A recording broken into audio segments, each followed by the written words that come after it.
Welcome back, folks, to the WP-Tonic this month in WordPress and Tech. It's our monthly roundtable show.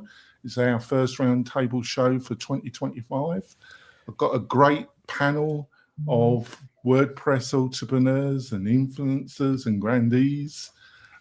We've only got a few stories to discuss. It should be a great show.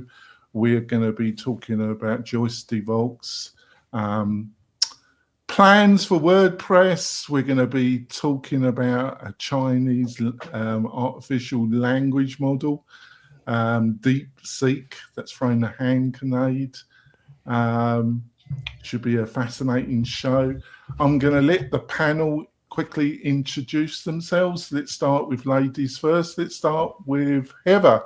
Heather, would you like to quickly introduce yourself? Yes, hi, I'm Heather Wild-Renzi. I am the CTO of The Difference Consulting, and I'm also known as the Unicorn Whisperer. I've got friend of the show, Katie. Katie, would you like to introduce yourself? Yeah, hi, I'm Katie Keith. I'm founder and CEO at Barn2 Plugins. I've got a great podcaster and friend of the show, and got Matt Medeiros with us. Matt, would you like to quickly introduce yourself? Sure, Matt Medeiros. You can find me at Gravity Forms and WP Minute.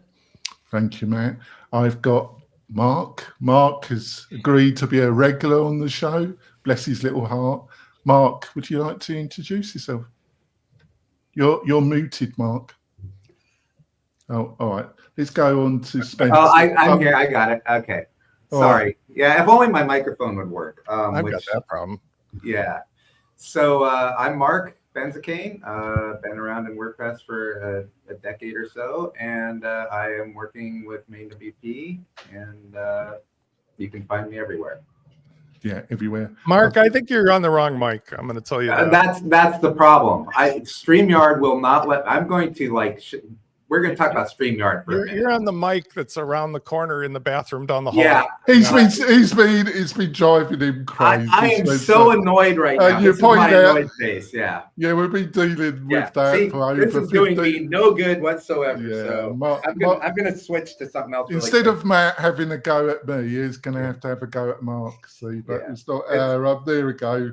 Matt's a bit of a sound Nazi, that part. So there, Spencer, would you like to introduce yourself? Spencer Foreman from WP Launchify, and I want to say hi, Katie. I haven't seen you since bourbon and bowling. You look lovely today. I also want to say that I've been playing around with AI, and one of the voices in my 11 labs is the Katie Keith voice, like dead ringer. You got a British woman, have you? It is I'm pretty sure that they basically took your videos and trained it. So I'm going to be doing a little test side by side, see how it works out. That's fantastic. Weird. And I've got my patient co-host, Kurt. Kurt, would you like to introduce yourself? Yeah, Kurt Von Onen with Mañana No Mas. And I stepped aside to get my official Barn2 hat on for the show since Katie's here. Excellent. Right, before we go into the meat and potatoes of this very interesting show, I've got a message from one of the show's major sponsors. We will be back in a few moments, folks.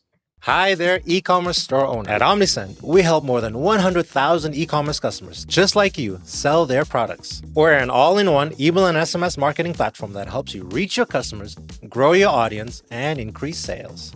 In fact, our customers have seen incredible results with Omnisend, averaging $72 in revenue for every single dollar spent.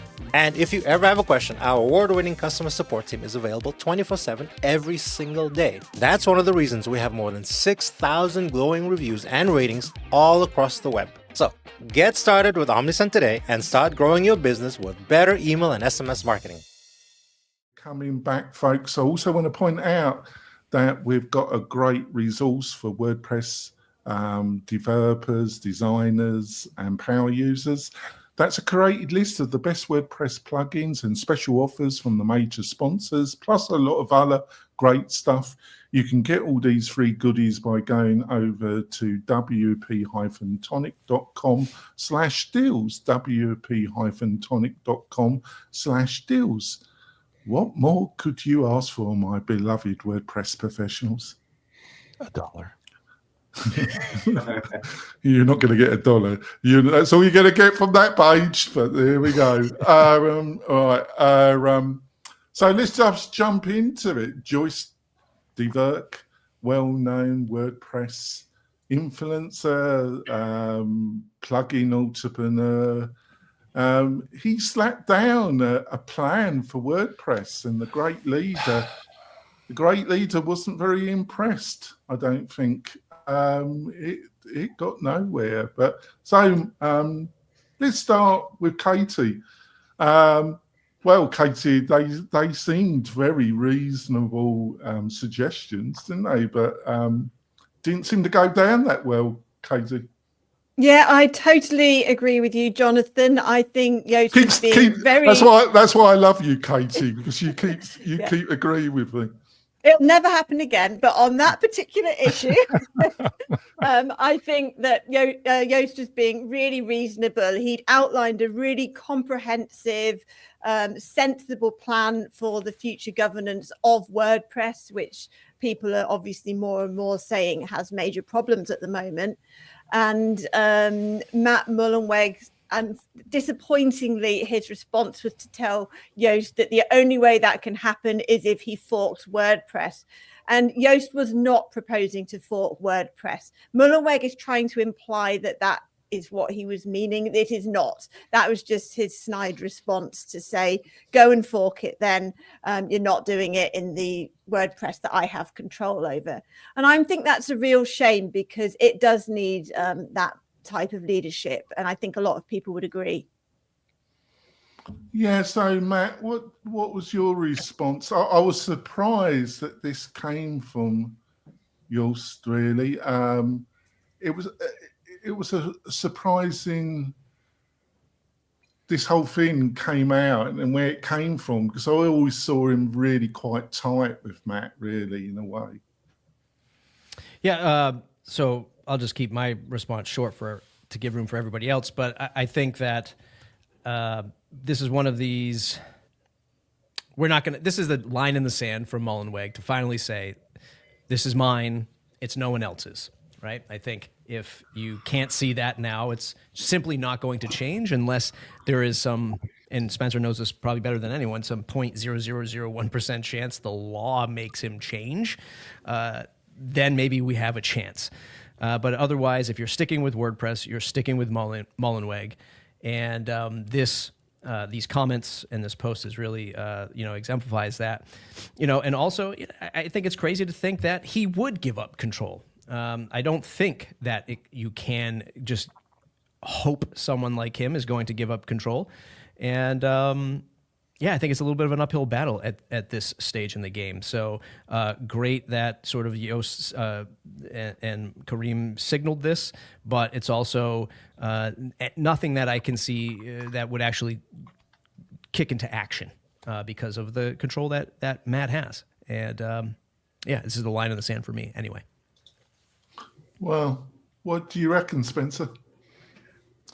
Since we're on the new year, I want to just say I love seeing you guys, and it reminds me of how much fun we used to have for the first 12, 15 years. All of us, everybody here pretty much, has been at least 5 or 10 years. Like, I've been in this almost 19 years, right? And it was always fun. And it was the place on Thursdays or when we did it. Like, I'd love to come to the shows and I'd love to meet everybody. And you know me, you met me in person. Mullenweg is taking a shit in the well of WordPress. And it's incumbent upon the rest of us to remind ourselves of how awesome we all are and how much fun we have and how much love we have and how much invested time and effort and emotional energy we have. Because whatever he is struggling with, I feel very sorry for him, because everything he says and does now is indicative of either gaslighting, mental health issues, or just outright he's not a person looking for a positive outcome for the group of people who have all signed up for what he told us about 20 years ago. And that is sad to me, but we all have a choice. This is the year 2025. I've taken lots of affirmations of how I'm going to treat. I'm only going to speak in positive tones, but we can win through the power of our collective individual choices to be positive and band together and do the right thing. And he will gaslight till the end, because Joost is not necessarily my first choice, but everything he said there were things that we talked about on the show that I was talking about 2 years ago. Like, let's do it. Remember, like Spence was like, let's have a committee and let's do this, because Mullenweg has been revealed by his own actions to have been lying and deceitful, and the court has proven it out. And even when he's losing, and he has not got any rational, objective goal that will service any of the individuals in the community. But why should we give up what we've built? So stay the course and act positively, but there's no amount of his answers that are ever going to make sense to anybody, because he's just going to, you say right, he says left. You say, okay, left. He goes, no, up. And you go up, you go down, until he loses it all. Yeah. So, Mark, That's all I got to say about that, by the way. Yeah. Well, thank you for that, Mark. Have you had any thoughts why he chose, over the Christmas period, New Year? Did you have any thoughts why he chose to go public and do what he did at WordPress USA and get into this confrontation with WP Engine? Have you come to any conclusion? Because I've had a lot of people DM me and send me stuff, and I've got my own conclusion about it. But have you had any thoughts about it? I don't have any thoughts as to the timing, other than, WordCamp US is where he's going to get the largest number of eyes and ears on him. I think all year round, especially since the State of the Word itself has become kind of this online separate event. And I don't know about the timing. I think that I'm going to throw out the N word here, which is narcissism. And I think that that's what we're dealing with. And the thing about Matt in particular is since 2014, I think was the first time I heard the term benevolent dictator being thrown out about him. And I've been saying this for quite a while, and I've said it on a number of shows, actually, so it's nothing original. But the thing about a benevolent dictator is they'll give up being benevolent, but they'll never give up being a dictator. And once that benevolence goes away and you see the true colors, and I honestly think I'm with Spencer on this, that you have to take into consideration mental health and all these things, and I think that Matt's seeing things in a binary way, because everything Joost suggested is something that people have been saying forever. It's just someone with his amount of influence means a lot more, and it was not this binary thing. And I think that Matt's thinking in terms of binary, either they're with me or they're against me, and nobody's ever said they don't want Matt as part of this. Everyone said, we still want Matt. We still want Matt to be a leader. We think that Matt has, is amazing, and he's done amazing things. And even when they're proposing, alternate boards and things like that, no one has ever said, we don't want Matt on the board. But the problem is the threat of giving up control, 100% control. It's either all or nothing. And so that's where this fork conversation comes in, because it's like, well, it's all or nothing. And so if you're going to give me nothing, then you're going to have to fork it. Yeah. Can I ask a question? Sorry. This is my legal break. All the opinions rendered today by all participants of the panel are editorial opinion only. Any statements made are not the statements of Jonathan Denwood or the WP-Tonic show. Nevertheless, absolutely nothing to do with they are based upon legal facts in court file documents. Any statements as to the intention or opinion or the actions of Mr. Mullenweg are not anything other than editorial comment on current news. Thank you for that break. Just in case somebody's deciding to add anybody to the list of defendants here. Yeah, I want to put this to you, Kurt. I did some very basic research. Automatic has between 1,700 and 2,000 employees. The average salary of those employees is 130,000 per employee, Kurt. That works out at 260 million per year. That's a burn rate of 21 million per month. The main, in my opinion, the main income generator is WooCommerce. And some of the major hosting companies, stuff that was sent to me, were building their own subscription systems, and they were going to basically cut him out. And one of those was WP Engine. And that wasn't going down too well because the rest of Automatic, in my opinion, is a load of junk that doesn't really generate that much income. So everything Mark outlined is true, but I also think there was certain business realities that were driving the great leaders' action as well. What do you reckon, Kurt? Well, I think what you're alluding to and what Spencer opened up with all come together. And it's unfortunate. And I seem like a positive person, but I also am very realistic about everything else I've experienced. For instance, I can remember the good old days when times were fun. I used to road race motorcycles, and it used to be camping and campouts and drag races on the straights and burnout contests and fun things with other competitors. And you would meet people from all over the globe with a common interest. And now if you go to a racetrack and do a wheelie, they'll give you a $50 fine. The problem with giving up control, as Mark had alluded to, is think about like Steve Jobs. Apple was fun. Apple was innovative. Apple came out with really cool things. And Steve Jobs was this crazy dude at the top of the pyramid that seemed unhinged. And what happened? He lost a little bit of control. And next thing you know, it kind of snowballed on him and he was phased out. And I'm sure someone like Matt looks at this and goes, this is my thing. It's mine. Too bad if you don't like that it's mine, but it's mine. Why would I voluntarily give stuff up in it? Go figure it out. If you want to do it on your own, go figure it out. And in some respects, I can't blame him. Doesn't mean we have to like everything he does, but it's his. Radio. Right, Heather. By the way, the biggest issue, Kurt brought it up, but that's like the cap on this. Raise your hand. Who believed until recently that that WordPress.org was really truly open source and there was a foundation and that it really wasn't owned by Matt personally? Because I can't believe that. When I say lie, I mean he promoted publicly. And the reason he's not giving this up, Spencer's view, editorial view, because he's always known that it was his and that we were all doing a Tom Sawyer.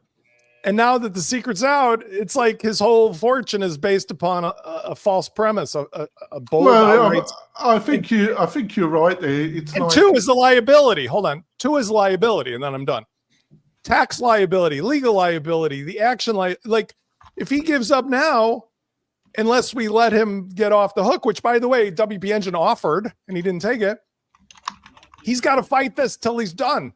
Because he's not willing to compromise, but the liability he's exposing by opening the books is like, Jesus Christ, it's been 20 years of false this, false that. Everything was built on false. And even Otto has given up. Otto in Reddit has been blasted out of there because everybody's like, it's you and Matt, and everybody can see the truth. And when is he going to admit to it? Sorry, but Jonathan, please. No, the Sid Lord of WordPress. Well, he just played the game, didn't he? He kind of winked and nodded to the investors. They got a certain story, and then the people that believed his nonsense, they got a wink and nod. And then there was the people that knew it was all nonsense, but it served their commercial interests, so they just went along. So he's just one of these types that depends what bucket you're in, you get a different story, won't you? So, but there's plenty of his type around. Heather, do you want to comment on this, or shall we go on to the next story, Heather?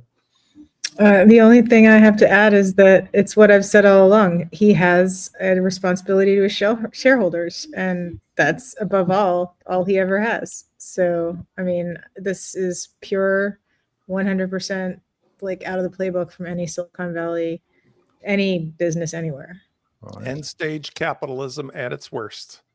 Oligarchy crushed the soul of everybody who trusted you to build a community and a business because you can, at the expense of everybody except for these mysterious shareholders who were probably just billionaires themselves or equity funds themselves, which is back to my point. We can only defeat this by acting as individuals in concert of agreement. It's very Marie Antoinette, unfortunately, or Julius Caesar, but it's the truth. Yeah. On to the next story.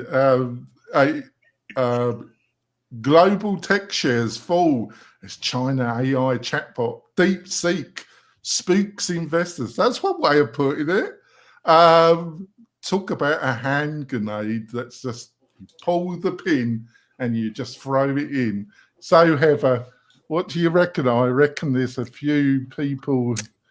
Yeah, please don't use DeepSeek. Please don't use DeepSeek. Please don't. Please don't use it, please. It's Chinese. It's Chinese. Please don't use it. So yeah, I mean, people are upset because it is. They don't know how it was trained. Like they don't know if China's lying about how cheaply it was trained. They don't know anything about it, but they do know that anything you put into it is immediately going to China. So like every question you ask, every bit of data that is on your computer, if you install it, like it has hooks that will just take all of the stuff on your machine and send it right to China.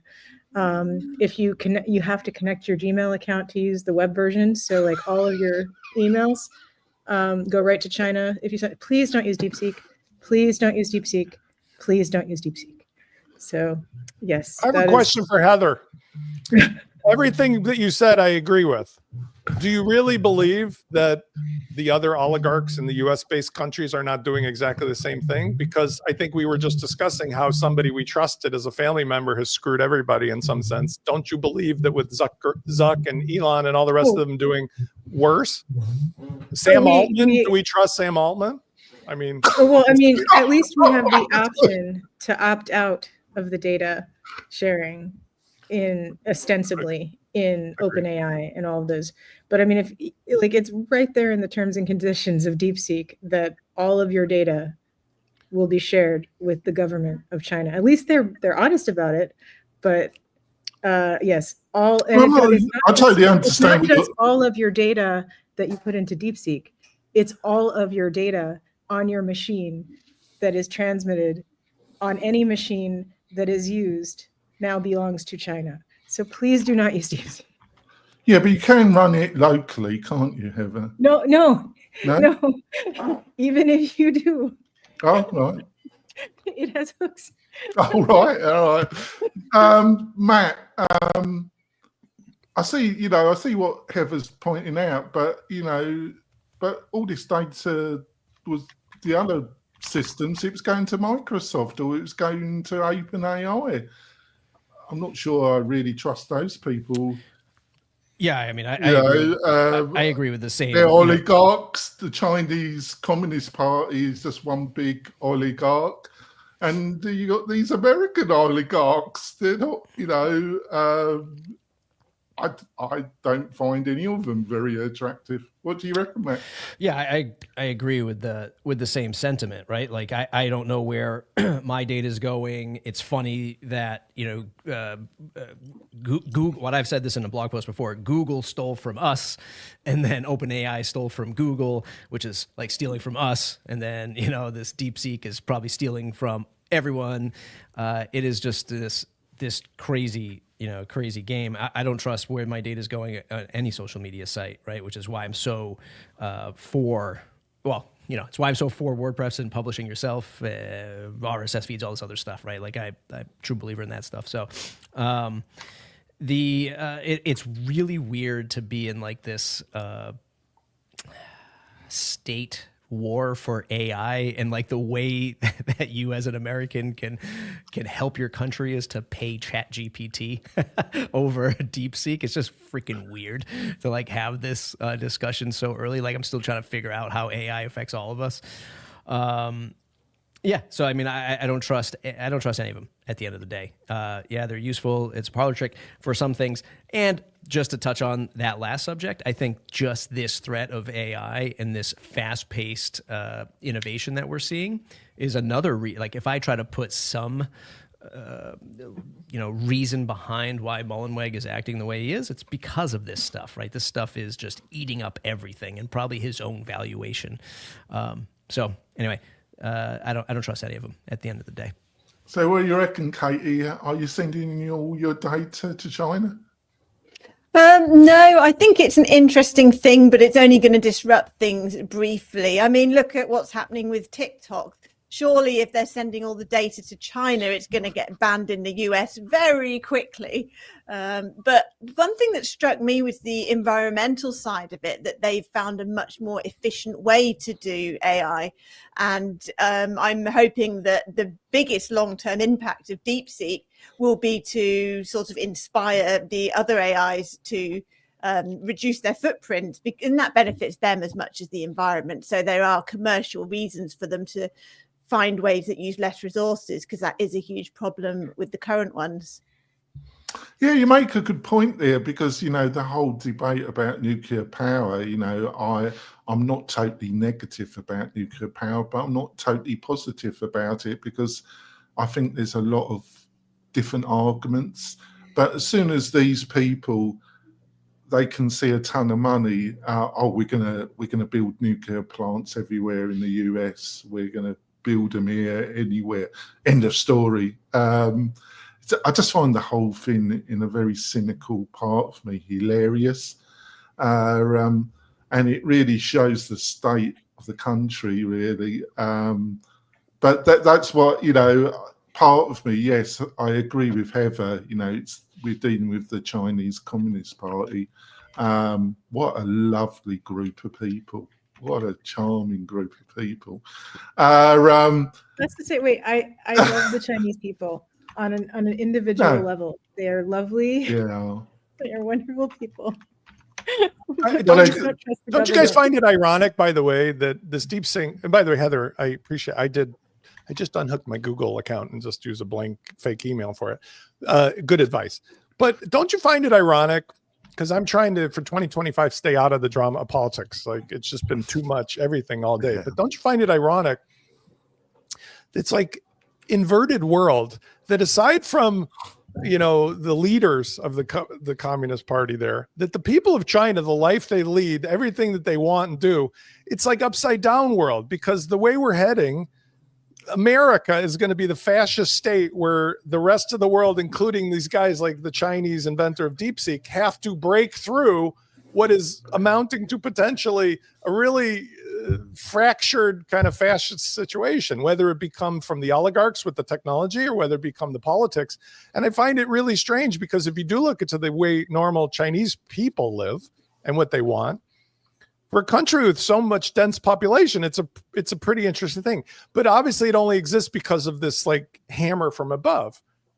But that benevolent hammer up until now has been based upon growth and monetization and things that are for the benefit of the people, because somewhere there is smart enough people at the top to know that they could be overrun by the sheer volume of unhappy peasants. Whereas here in America, the oligarchs think they can take a shit in everybody's coffee and get away with it. And I think we're going to end up having these companies like DeepSeek break through the wall of what's becoming like this fascist dictatorial kind of a government setup. Because right now I'm blown away that somebody like Zuckerberg, and I mean, Bezos, yeah, but Zuckerberg flipped and just worships the altar, and everything about Meta is now like, screw you and screw your family and screw your pictures and screw it. And it's like, well, what is that? You're talking about an individual that would sell his own mother into slavery. So I'm saying that the Chinese government, maybe not, but the Chinese innovation, yes, you give up all your stuff to them, but they may be the thing that breaks through a lot of the problems that we've created for ourselves. I mean, if they're not interested in just rolling over us, they may offer a way to break through a lot of stuff, because who's going to save us from ourselves at this point? So Everybody has a Facebook page. So Mark, you kind of, the thing that really interests me about this, Mark, is that, and which the bit that you know, Spencer touched on, is that it's got some relevance to the WordPress situation, because like the great leaders' actions have turned a venture capitalist organization, you know, which normally you don't have warm, fuzzy feelings towards. It's made them a kind of the hero of the situation. He's done the practically impossible.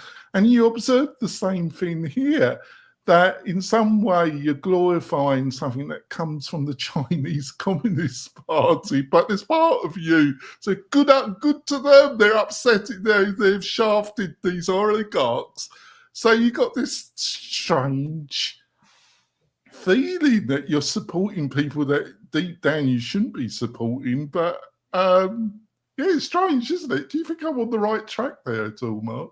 Well, you know, I think, like the saying goes, even a broken clock is right twice a day. And it's the same kind of thing. Just because you can hate a bunch of stuff about anything, you can also find things to like. And Katie pointed out the environmental impact of what DeepSeek is doing, and that's huge. And you know, if we can take some of that, I mean, my attitude towards anything bigger than me is don't trust any of it, because it's going to turn on you. That's just it. You know, what happens when you have more money than God? The only thing that's left to get is more power, right? And so with the Chinese government, anything that comes out of China, you have to assume it's like required that it's going to go to the government. And the whole concept behind communism is what's, you know, good for one is good for all kind of thing. And then you look at us, where we're, you know, capitalistic. So our fundamental, where we start may be in different places, but it all boils down to somebody somewhere wanting more power. Yeah, I think it's also the American condition, because Americans if you're from Europe, you know, until the 80s, you had dictatorships in Spain, in Portugal, where, you know, I knew people that moved to London from Spain, from Portugal, and they did it because if you just followed the line, you were fine. But if you are an artist, or you had something that the regime wanted, and you fell out with these people in Spain and Portugal, you were done. You were going to end up in a gulag, in a prison. You were going to have everything taken. Your family were going to have everything taken. And it's the same in China. As long as you're not on the radar and you just do what you're told, you'll be fine. But if you fall out, you've got a problem. And I just don't think Americans understand the reality of living under one of these regimes. It doesn't register with them, because, you know, it's just out of their life experience, Mark. Oh, well, that was a great spot. The first half, that was cheerful, wasn't it? But there we go. We're going to go for our break. We've got a great panel. I've not interrupted too much. People said I needed to shut up. I listened to you, tribe. I listened to your feedback. You don't appreciate my English sarcasm sometimes, but I understand it's stressful if you're an American. But there we go. We will be back for the second half, folks. Tired of hosting providers that can't handle high traffic loads? Conversio is here to help. Our platform can handle any amount of traffic, all without slowing down or crashing. With immediate Slack support, performance optimization, and a team that thrives on resolving technical challenges, your e-commerce business is in safe hands. Learn more about Conversio at conversio.com. We're coming back. We've had a fantastic first half. The panel have really had some fantastic insights. Before we go into the second half, if you're a WordPress professional and you're looking for a great hosting partner that offers a lot more, all the best WordPress technology, so you can offer it to your clients. If this sounds interesting, why don't you go over to wp-tonic.com/partners, wp-tonic.com/partners, and see the great packages we can offer to you, the WordPress professional. So let's go in to the next story. And that came from Matt, the great Matt, who's with us. You did an interesting video that I thought you brought up some interesting thoughts. I built an app with AI. Now I'm scared for WordPress. That was clickbaity, was it? That, but it was interesting. So maybe you can tell us your conclusions, why you made the video. Yeah, so I'll try to fast track it as best as possible. So about a year and a half ago, when like consumers started getting their hands on this stuff, and or is at least more in the in the media, I was just finding everything that ChatGPT and Claude at the time was again just like parlor tricks, very surface layer stuff. And even fast forwarding today, I think on the marketing side and the creative side, it still lacks a lot of output to be desired. In other words, like if I'm writing about something in the WordPress world, which AI and barely a human can totally understand, it doesn't have the context that we all do on this panel. So I find it for my work to be lackluster. And I can only assume it's also like that in other sectors, right? Not just WordPress, right? WordPress can't be the only niche that AI doesn't know about. However, when I had pneumonia back in November and I couldn't move off the couch, I was like, let me just try this coding thing that everyone talks about. And so I started hitting Claude and ChatGPT directly, saying, hey, build me this software, build me this app. Let me take this code and then put it on Cloudflare and stuff like that. Did I just lose my video? Yeah, obviously the AI didn't appreciate you. Yeah. I mean, you're back again. Let me switch. Chinese government. Yeah, DeepSeek I'll continue my rant and then I'll switch my cord. So then I was using ChatGPT, Claude, and running into the token limits. Then I found apps like Cursor, Bolt, Replit, and I was able to build this little RSS reader. It's at pulsewp.cc. It's just a RSS aggregator for WordPress news. There's a gazillion RSS apps out there, but it's just simply built my way using React in a way that, I know nothing about React. And I was able to build this app, database backend, yada, yada, yada, collectively in 20, 30-ish hours, right, of just, prompting AI. And, when I look at the inevitable threat to WordPress in the long term, it's, can I build my own CMS with AI? The answer is going to be yes. I mean, is it going to be great? No, but it's going to be yes. And then I'm going to be able to eat up any other little apps that I run on my phone or on my computer, right? So if I have a social sharing app, I can build my own. If I have a basic to-do app, I can build my own. The obvious thing is like, how does that stuff sustain? Is there something that's going to improve it for you, patch it for you? I think the answer will still be yes. I think eventually you'll have these agents that run in the background that continuously improve your software just like a human would. But it has unlocked a new appreciation for me in two different ways. Number one, it makes me really appreciate WordPress, right? When you look at it and you say, hey, this is 20 years of this, you could call it a monolithic app. It's old. It's, PHP, HTML. No one's using this stuff anymore, man. I get it, but it's completely done for you. And I had the comments are really interesting on my video. The comments are interesting because there's a lot of people saying things like, oh, AI, you can replace, let's say, Gravity Forms, for instance, right? People say, oh, I don't need to pay a few $100s a year to Gravity Forms.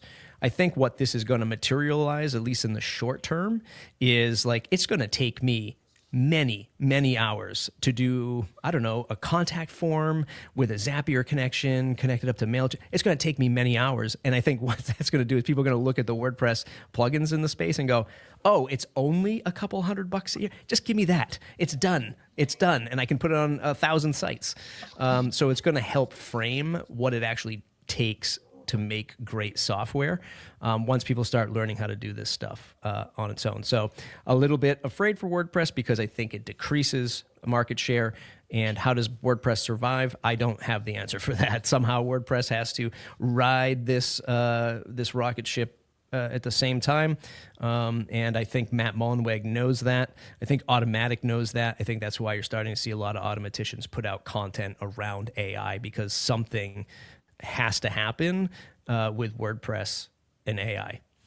Yeah, so thanks for that, Matt. Heather, I just don't think it's WordPress. Obviously, both me and Matt, we got, business-wise and our emotion around WordPress. But I think this will affect the whole SaaS world in a way, doesn't it? Because I think the engineering cost just reduces. So the amount of players that can enter into a market.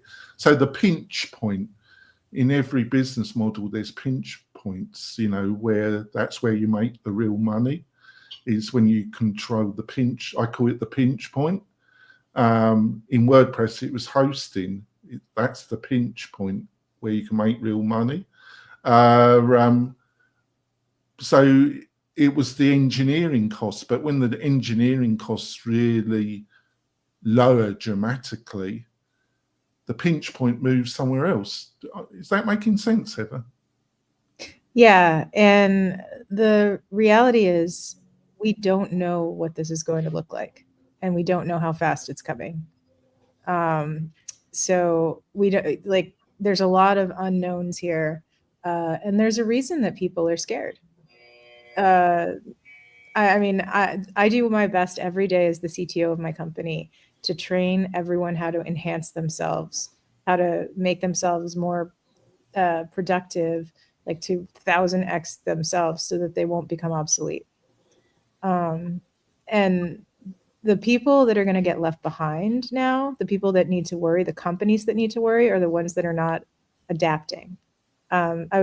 I was in a meeting with Jeffrey Katzenberg recently, where he was saying he's been through this before, where with animation, when animators went from hand drawing to digital animation, and the people that were just hand drawing, like the people that would not adapt to using digital animation, they just completely were out of a job, they were out of a career, they were done.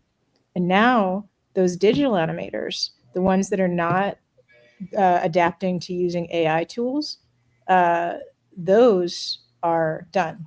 So the ones that are adapting and using AI tools, and like he's like, the animation's not done.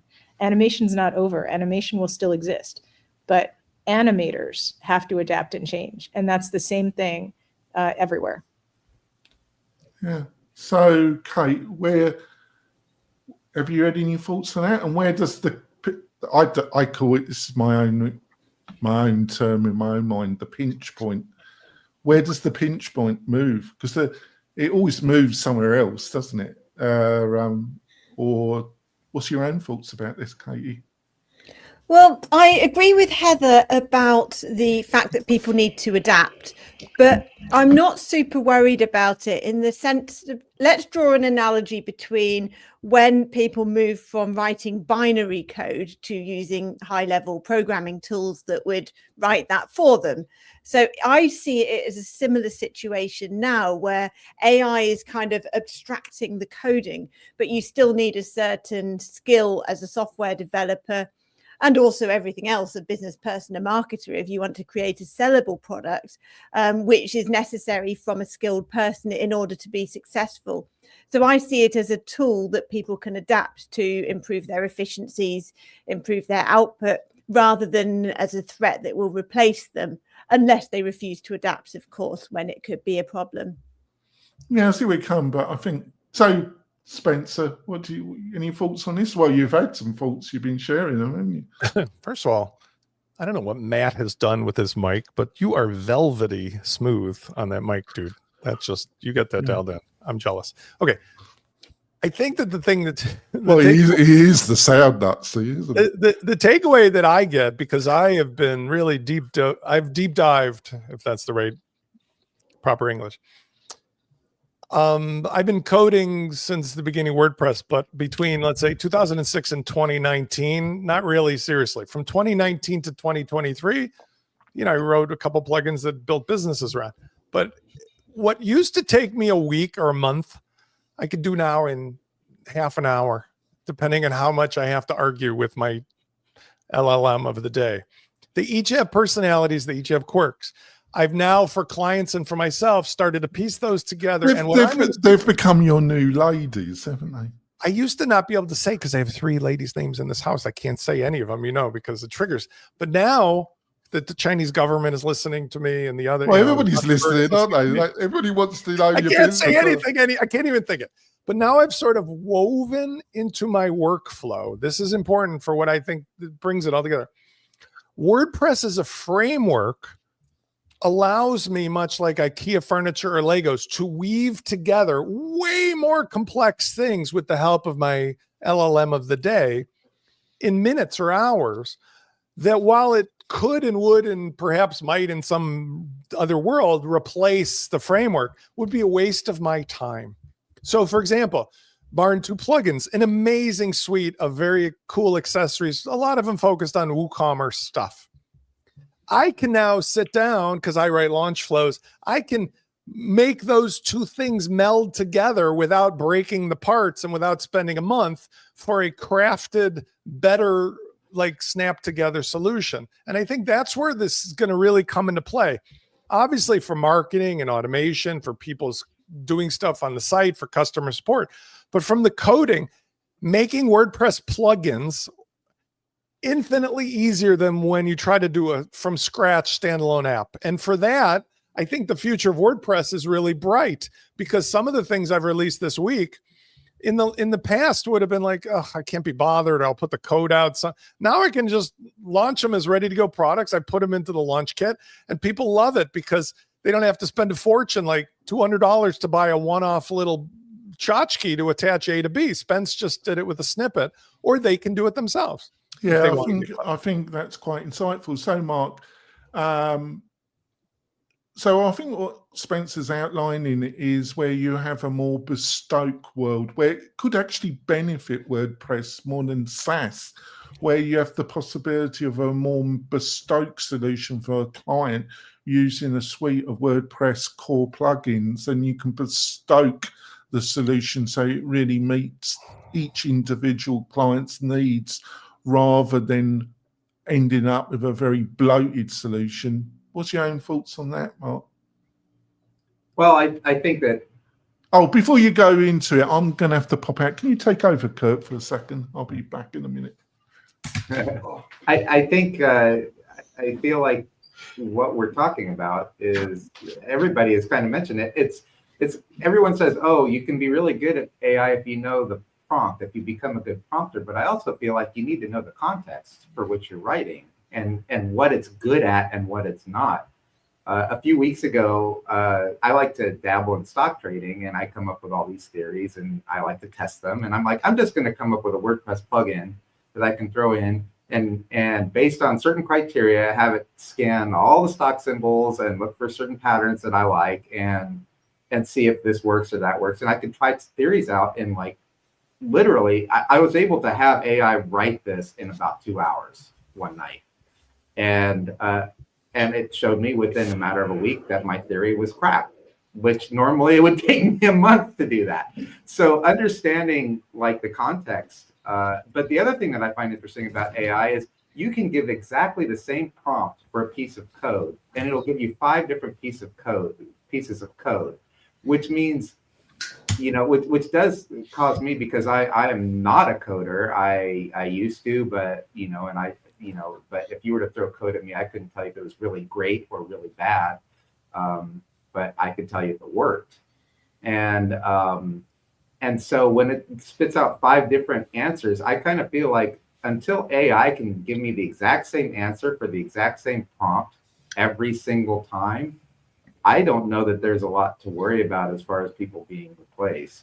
Well, and Mark, I think you hit on something really kind of integral there, and that's when you work with a plugin company and you see the support tickets that come in, and people will say, can you explain to me why in the new version this code doesn't work anymore? And I look at the support ticket and I go, what the hell is this?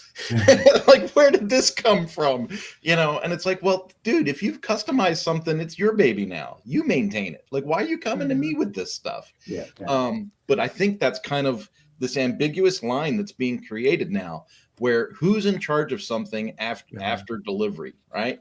Like, oh, I bought this plugin and I get support. Yeah, you get support on the crap we put in it, not on the stuff you decided to add from, to your point, 5 different versions of AI. By the way, I want to add on that too, because one of the things that's awesome about WordPress, but it's part of this leadership problem. When I dig in, my business today is curating out from 80,000 choices, which ones to work from, because again, like Legos or IKEA, then I know in my audience of however many, that they have a consistent base. When something changes or breaks, which happens every single day, by making sure that they're all using the same ingredients, like one of those cooking shows, I now can band-aid together or piece together or fix, and I see the patterns. When you have the flea market of random open source of anywhere from anyone, anytime, and then they're motivated, by the way, to sell, and all of those forces make it a nightmare, like a flea market where you're trying to build a house by buying parts.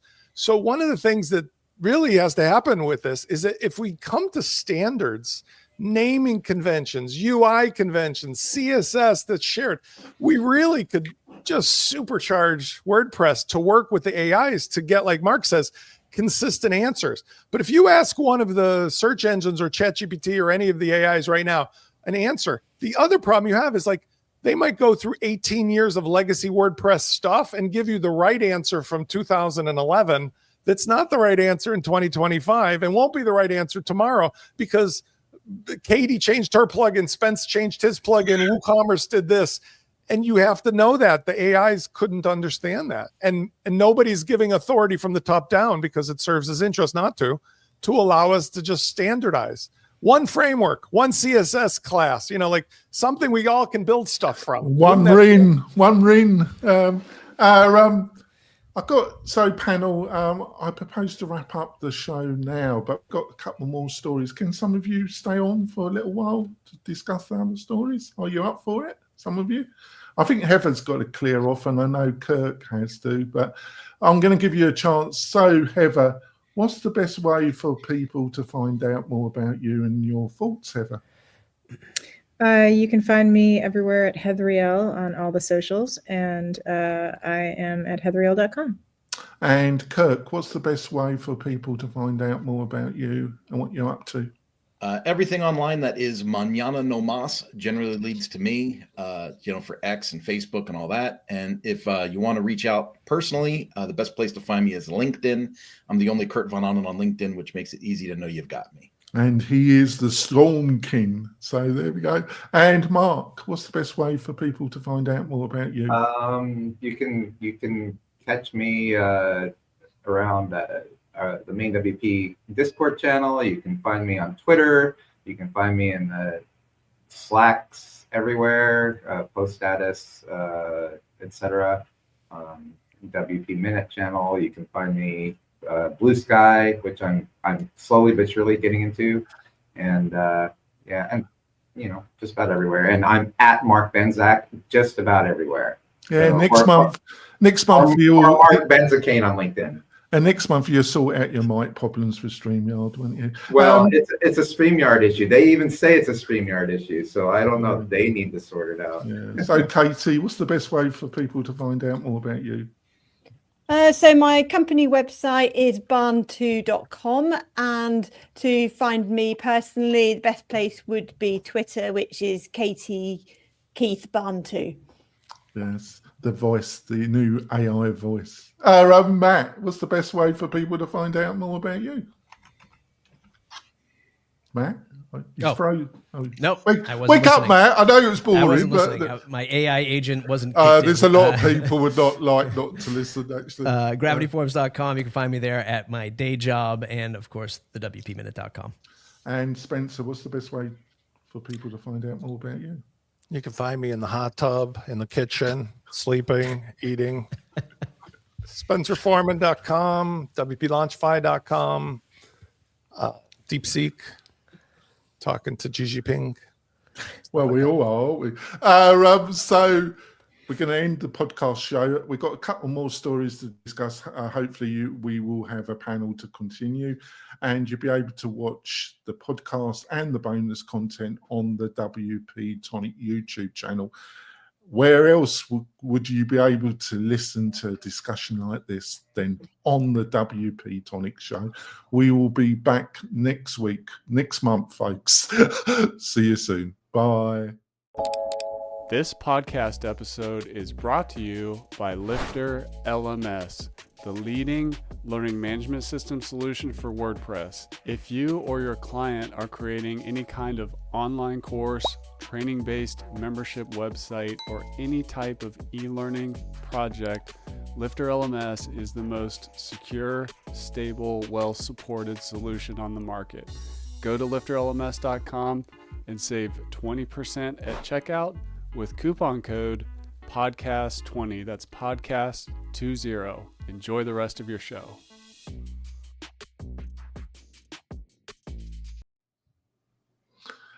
It used to be next week. Yeah, it used to be. I couldn't do that every In week. the good old days. Good old days. So let's continue. All right, see you later. So let's continue. Elon Musk emailed to AI X staff or Twitter. I insist in calling it Twitter. We're barely breaking even. He has refuted that he stated this, but it was incredible. It was reported in credible online sources, Wall Street and everything, the Wall Street Times, whatever. So Spencer, what do you see the future of Twitter under the great leader? I think it really just comes down to Greek tragedy, because we're all experiencing, like, I was saying this to a friend of mine because I have a larger, sometimes existential view of a lot of this stuff, even though I'm a capitalist. Like, history is very useful. Yeah, well, okay, right. So, okay, I get it. Yes, I get it. That one worries me because. Oh, I'm not worried. I take it as a personal insult to my father. That is the undoing. I take it as can I just interrupt? I take it as a personal insult to my grandfather, who was to anybody who has been around in their family for long enough to see through these rose-colored glasses. Okay, whether you're British, you're American, you're Jewish, you're Eastern European, like, you could go back even farther than the mid-30s and you could go into the Gilded Age. It's not quite the same with murdering people, but like the way that the oligarchs treated the underclass. You could go into Marie Antoinette, in the 12th century. You go back into the Greek. History repeats itself. Human beings playing these roles. What I don't understand is how a person who is literally the richest person in the world was reportedly. I remember myself on the show years ago, beloved of Elon Musk, maybe begrudgingly of Bezos, but like Elon Musk, 4 companies helping humanity go to this amazing future.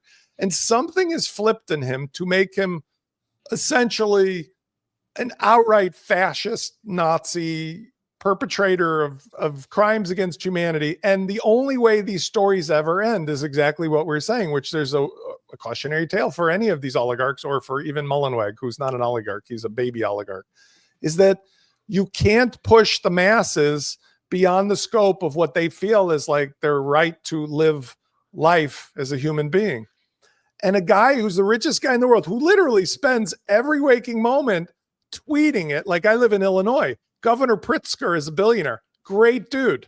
The greatest billionaire I know. He's at the hot dog stand in Chicago everybody loves, and he's a little hefty. Elon Musk is tweeting fat comments at him. The richest man in the world, going on full Hitler high Nazi alert, is tweeting at a governor in Illinois about how fat he is when he has not looked in the mirror lately.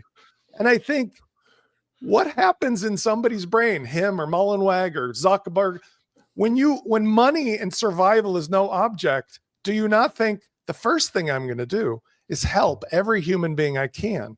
Instead, but- like, I'm going to get in a fight with people, mind-boggling, because the lesson is in history. You can't sustain humanity with anything other than love and the golden rule.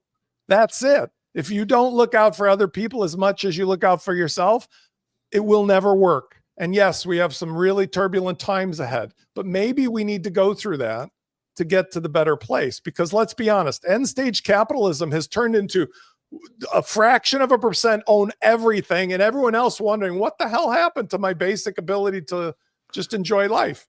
And that's not sustainable. Yeah. So, Matt, I think there's a business element. I was listening to another podcast, and it was somebody that worked with the new president, and he said he was on the plane with the president, and he said, why are you saying this? It's going to rub up a lot of people. And he turned around and he said, well, yeah, it will rub up half of the people that follow me, but the other half will just love it. And I've got tens of millions, I've got hundreds of millions of followers. So in pure judgment, I still benefit. Is that what Elon's, all these statements, and it affects the bottom line, but it also it alienates a certain group. Me, I'm one of those, but there's also a ton of people that just love it. Is that what it's really about, Matt? Well, you won't bait me into a political conversation, but no, that's why I framed it that way, because I don't quite see it. Yeah, I see it as a business choice. I'm a huge believer, especially like if you look in the context of WordPress, that you will just never please anyone. Or excuse me, you will never please everyone. And I think that a lot of people have to, like, if we're talking about WordPress or you're talking about local government, let's just like local government, people have to realize that there are concessions and trade-offs. Like, you will just never get everything that you want. They will never get everything they want. And somewhere in the middle, we have to figure this shit out. On the remark of Twitter, I love Twitter, but I also want it to fail at the same time. Like, I love the technology of Twitter. I love the layout of Twitter. I love a stream of text only, mostly, so that I can quickly go through it and understand like what's happening with my friends, colleagues, and whatever, maybe news to a degree. But at the same time, I don't give a shit if the thing is profitable or not. Right? If you fail, I don't care. I don't want these silos on the internet to be the de facto place where things and communications happen. I want it to be from blogs and podcasts and things that we all like have control over. I love the idea of Mastodon. The problem is it's too techy, it's too boring, and quite frankly, there is no algorithm, but it is an open source network. I would love people to do more of that, but we all fall to the Facebooks, the Twitters, the TikToks, the Instagrams of the world, and I hope people can get off of that drug at some point. My feeling is very similar to yours, Matt. I still use X, Twitter. I'm going to keep calling it Twitter, and I don't really care if he owns it or not. But I also use it. I've never used it in the way that other people used it. I make little comic remarks. I always try and remark to Katie's stuff. But I don't use it to go after people. I've never used it to go after people because I don't appreciate it when people use it against me. But I'll be here. So I've never engaged in that in long threads disparaging against people. I just use podcasting for that. But it's never been my bag. So I think you can make it. And I just use lists to follow people that I really care about. I just don't expose myself to the general thread, the feed, because I'm not interested really. So that's how I controlled it. So what's your own thoughts, Katie? Sorry, muted. So I think that Yeah, it was interesting reading about losing money and all of that. Twitter. I wonder why calling your major advertisers scum. Yeah, all of that, idea. not very wise. Yeah. But yeah, he's become such a divisive figure. And I think he does, but do you think I'm right? He does it intentionally. Yeah, I think he does. And like even supporting Trump about the most divisive thing you can do in the US. And he very explicitly did that. He became a politician. He chose one particular route. Someone was saying to me the other day, they think he'll probably be the next US president because Trump can't run again. And that maybe he's putting himself in position for that. But because he has chosen this divisive route, I think that might be impacting the profitability of Twitter because people are leaving it in droves for principled reasons because they don't want to support what they perceive that he stands for and the things he's putting across politically. So it's an interesting decision to try and turn it around and at the same time become such a divisive figure rather than a visionary as he might have been seen in the past. All right, let's just discuss this last story and we'll wrap it up. Yeah, I'm going to have to go with though. Yeah. All right, fair enough. I was in two minds to make this the main story because in a way, I think it's one of the most interesting, really. It's a signpost. I was really surprised at this action, really.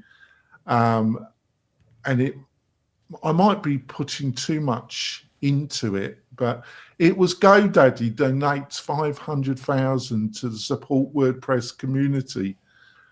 This quasar that wants, I don't know how to explain precisely, in the people behind it. What's your own thoughts, Matt, about this one? Because I thought it was quite significant, or isn't it significant? Yeah, I mean, I think it's a significant amount of money for an organization to be able to support community members that, like, community members have been asking for quite some time, sponsoring to write code, sponsoring to go to WordCamps if they continue to exist, continue to help develop WordPress core contributions, etc. And I also think it's a significant thing for the internal team to get that approved in a public company like that, who is probably looking at the folks in the WordPress space with all the headlines happening going, we're really going to give 500K, $500,000, which is probably insignificant to the bottom line of GoDaddy. But also, if you're just a team inside of a big corporation like that, asking for a donation is probably a monumental task. So, kudos to the internal team that actually got that approved all the way up the chain. It's also a vote for GoDaddy to be like, from all the bad things Matt has said about them over the years, for them to be like, yeah, here's 500K to this other thing that's not the foundation, that's not led by Matt, and it's a way for them to say, we want to see WordPress continue.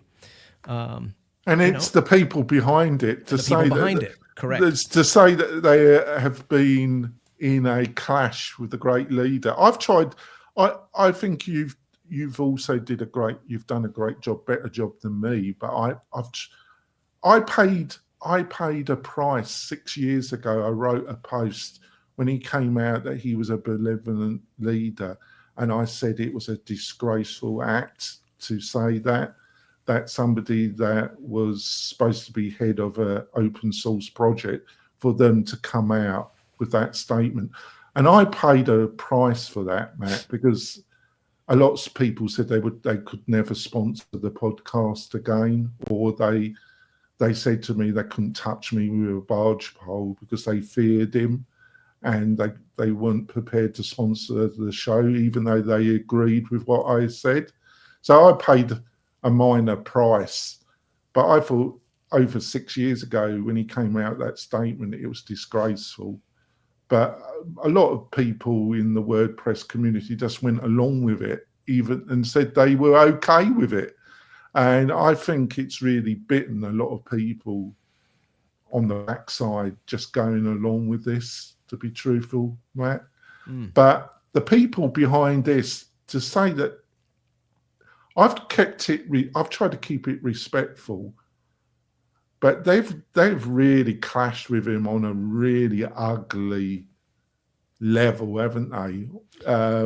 He hasn't done much to make the situation better either. So no, I mean that is where the at least the war is waged for the money in the WordPress space is obviously in the hosting providers. But then also, like, when there's all this talk, I'm going to be doing a live stream with Kevin tomorrow talking about some of this stuff. But like, that should be interesting to do that with Kevin. Oh my God. Right now in this climate, everyone's like, hey, we just fork WordPress. Yeah, just fork WordPress. Just do it, man. It's going to be so easy.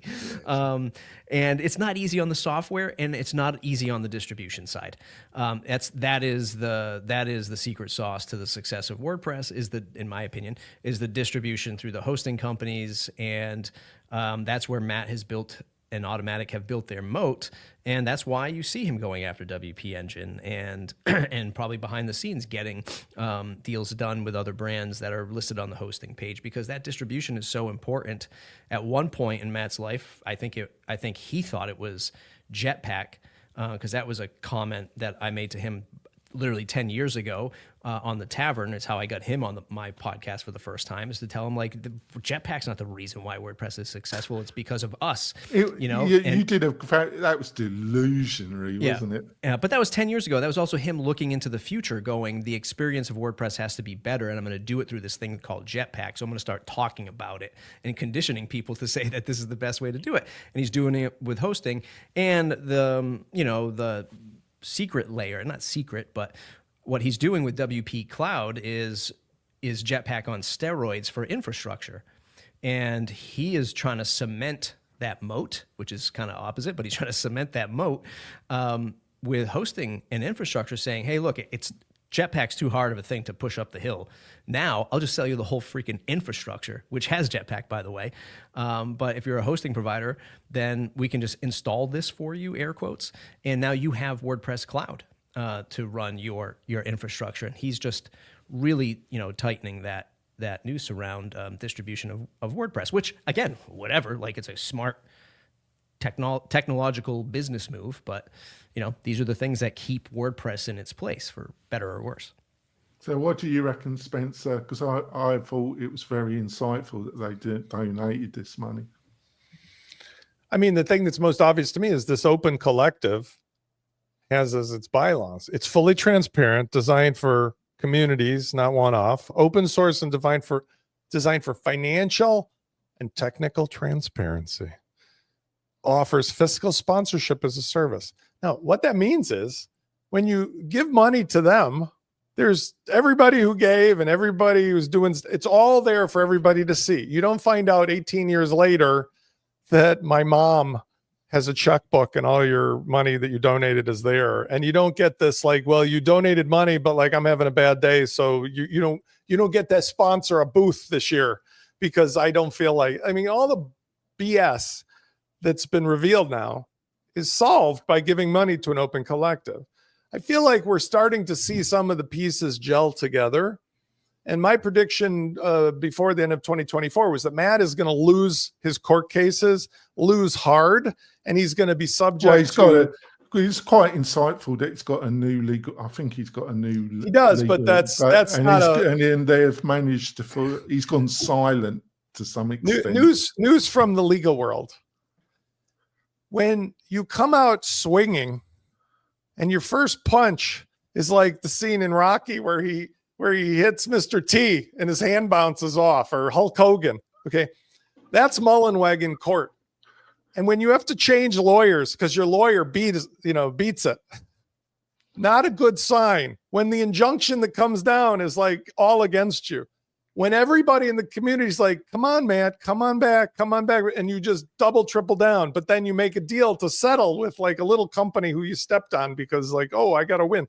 Those are all signals of somebody who's not in touch with reality. So my prediction is he's going to lose. He's going to lose hard. He's going to be subject not only to divestiture, but he's going to be subject to other penalties that are a consequence of his actions after the fact, like shutting down WP Engine. This is great point. So, Mark, he's got to settle this, hasn't he? He can't take this to court. The discovery process is just gonna destroy him, because of the stuff I've been told that he's been up to. If that comes out in Discovery, he's finished. So he's going to have to settle. But it just depends on what WP Engine going to want from him to settle this matter, because he can't. If he goes down this path, it's really ugly, in my opinion. What do you reckon? I think a legal, and Spencer can talk to this more, I'm sure, but a legal counsel is only as good as what the client will listen to. And I kind of feel as though what probably happened with the last legal counsel, and the reason he might have left, was because, Matt listened for a little bit. He went quiet for about a week or two, and then all of a sudden he was all over the socials. And if that happens again, I